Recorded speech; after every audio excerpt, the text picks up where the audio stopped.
کہانی ایک پرانی اور بڑی حویلی کی ہے جو ایک چھوٹے سے گاؤں کے کنارے واقع تھی۔ اس حویلی کا نام بڑی حویلی تھا اور یہ کئی نسلوں سے ایک ہی خاندان کے زیر استعمال میں رہی تھی، مگر کچھ برس پہلے اس خاندان کے آخری افراد بھی اس حویلی کو چھوڑ کر شہر منتقل ہو گئے اور یہ حویلی ویران ہو گئی۔ گاؤں والے اس حویلی کے قریب سے بھی گزرتے ہوئے ڈرتے تھے، کیونکہ ان کا ماننا تھا کہ یہ حویلی بھوت پریتوں کا مسکن بن چکی ہے۔ کئی لوگوں نے دعویٰ کیا کہ انہوں نے رات کے وقت حویلی کے اندر سے عجیب و غریب آوازیں سنی ہیں۔ ایک رات دو دوست علی اور اسد، جنہوں نے ہمیشہ ان کہانیوں کو محض خرافات ہی سمجھا تھا، انہوں نے فیصلہ کیا کہ وہ بڑی حویلی جا کر خود دیکھیں گے کیا حقیقت میں وہاں کوئی بھوت رہتا ہے یا نہیں۔ وہ اپنے ساتھ ایک ٹارچ اور کچھ کھانے پینے کی چیزیں لے کر رات کے وقت حویلی میں داخل ہو گئے۔ حویلی کا اندرونی حصہ خوفناک اور تاریکی تھا۔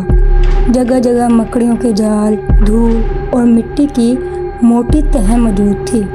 جب وہ دونوں حویلی کے اندرونی کمروں میں داخل ہوئے تو انہوں نے ایک کمرے سے ہلکی سی سرسراہٹ کی آواز سنی۔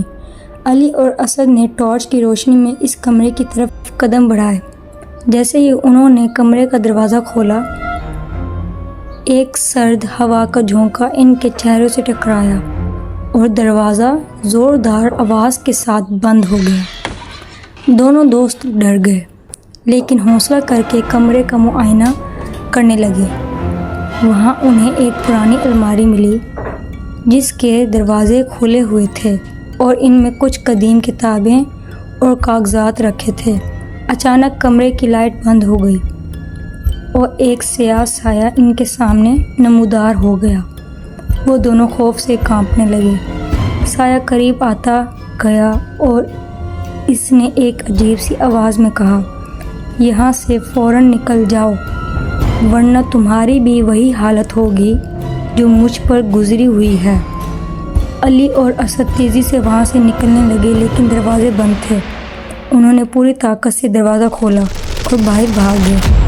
حویلی سے باہر آ کر انہوں نے پیچھے مڑ کر دیکھا تو وہ سایہ حویلی کی کھڑکی میں کھڑا انہیں دیکھ رہا تھا۔